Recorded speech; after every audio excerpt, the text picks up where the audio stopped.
हे इंसानों, क्या हाल है यार? हो बढ़िया होगे, मज़े में होगे और सेफ होगे। तो तुमने थंबनेल पढ़ा होगा, शॉर्ट नोट या रिवीजन नोट्स या जो भी बोल लो। तो सबसे पहले हम इस पे बात करते हैं, ये होता क्या है और इसे क्यों बनाना चाहिए। ठीक है, सबसे पहले ये है कि इसको तुम पूरे चैप्टर को एक कुछ मतलब बहुत ही कम पेजों में समराइज़ कर सकते हो, 1 से 2 पेज में, बहुत से ज़्यादा मैं ऐसे ही करता हूँ। और इसका फ़ायदा क्या है? तो यार देखो, अभी तुमको भी पता है तुम्हें कितने सारे चैप्टर्स पढ़ने हैं एग्ज़ाम से पहले, रिवाइज भी करना है सब कुछ। तो तुम जो नोट्स नॉर्मली बनाते हो 10-20 पेज के, मे भी उससे ज़्यादा ही होते होंगे, तो तुम उतना तो पढ़ नहीं पाओगे सारे चैप्टर को। सो अब यहाँ पे एंट्री होती है हमारे शॉर्ट नोट की। शॉर्ट नोट यार हमें इसीलिए बनाना है ताकि जब हम मतलब हमारे पास टाइम ना हो, बहुत ही कम टाइम बचे और हम पूरे चैप्टर को, पूरे बुक को बहुत ही कम टाइम में याद कर सकें, मतलब याद नहीं, रिवाइज कर सकें। ठीक है, यहाँ पे हमारा शॉर्ट नोट बहुत ही इम्पॉर्टेंट रोल प्ले करता है तुम्हारा रिवीजन के लिए, जो कि यही ज़रूरी है। और ये चैप्टर को एकदम काफ़ी इफ़ेक्टिव वे में एकदम अच्छे से समराइज़ करके एकदम एकदम रिवाइज करवा देगा, और ये तुम्हारा रैंक भी इम्प्रूव कर सकता है। अभी तक हमने देख लिया कि ये क्या होता है और इसे क्यों बनाना चाहिए। अब हम इसके मेन पार्ट पे आते हैं, इसे कैसे बनाना चाहिए। तो देखो, जनरली मैं रिकमेंड करूँगा कि तुम A4 साइज़ मतलब ब्लैंक पेपर का यूज़ करो, थोड़ा सा आसानी होगा। लाइनिंग वाली यूज़ ना करो सबसे पहले, ठीक है।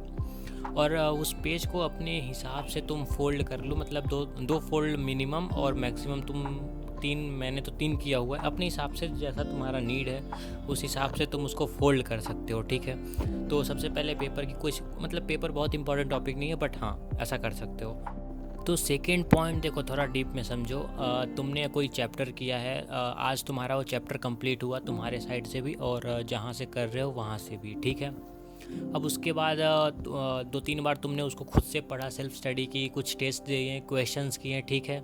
यानी करीब करीब 1 वीक बाद तुम इस नोट्स को बनाना, ताकि तुम्हारा मतलब ये चैप्टर अच्छे से कंप्लीट हो जाए, तुम्हारे दिमाग में मतलब समझ आ जाए एकदम अच्छे से, सब कंसेप्ट क्लियर हो, और तुम्हें अंदाज़ा समझ में आ गया होगा कि कैसा क्वेश्चन आ सकता है और क्या इंपॉर्टेंट टॉपिक है, किसको हमको मेरे को बार बार रिवाइज़ करना चाहिए, क्या मैं भूल रहा हूँ, बस।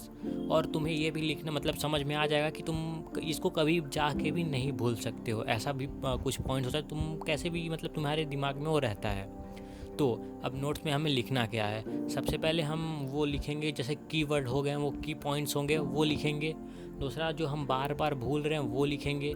और तीसरा, जैसे जो हमको एकदम उसका डेफिनेशन अच्छे से याद है, सब कुछ याद है, तो उसमें हम उसका टॉपिक लिख देंगे। जैसे फोटोसिंथेसिस के बारे में लिखना है तो सिर्फ फोटोसिंथेसिस लिख देंगे, बाकी तुम्हें डेफिनेशन तो हमेशा याद रहने वाला है और उसका बहुत ज़्यादा ज़रूरी भी नहीं है।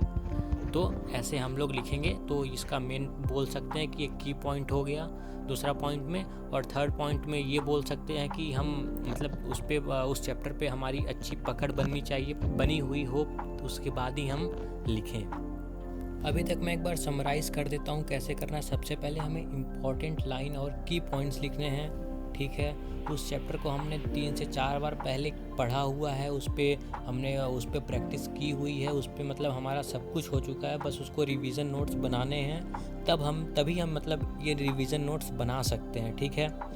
इससे ये नहीं करना है कि हमने अभी बीच में चल रहा है, आधे पे ही हमने स्टार्ट कर दिया बनाना, ऐसा मत करना।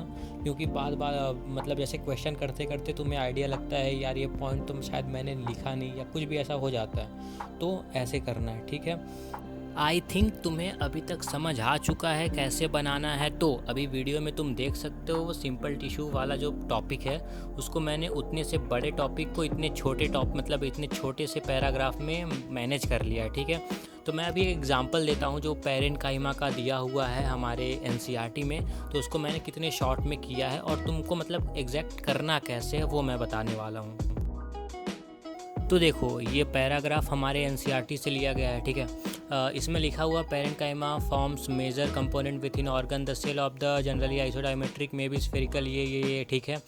And elongated shape, thin, cellulose, closely packed, इतना सब कुछ बहुत मतलब पूरा एकदम सेंटेंस वाइज लिखा है, जो कि हमें हर बार पढ़ने की ज़रूरत नहीं है। तुम्हें एक दो बार पढ़ने के बाद समझ आ जाता है किसकी क्या बात हो रही है, ठीक है।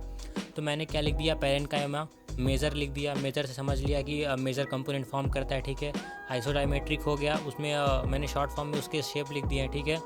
और थिन वॉल्ड वाला हो गया, ये लिख दिया मैंने। सेलुलोज का बना था, ये लिख दिया। क्लोजली पैक्ड होता है, ठीक है, ये लिख दिया मैंने।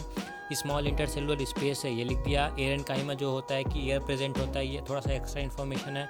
क्लोरेनकाइमा, ये भी थोड़ा एनसीईआरटी के बाहर है, एग्जैक्ट दिया नहीं है उसमें। और मेन मैंने इसका फंक्शन लिख दिया, सिक्रीशन, ये सब करके। तो तुम्हें भी ऐसे करना है, तुम्हें पूरा सब कुछ नहीं छापना है, इंपॉर्टेंट भले हो लेकिन सब कुछ नहीं छापना है, उसमें भी तुमको शॉर्ट बनाना है, ठीक है। आई होप यार तुम्हें समझ आ गया हो तुम्हें शॉर्ट नोट्स कैसे बनाने हैं।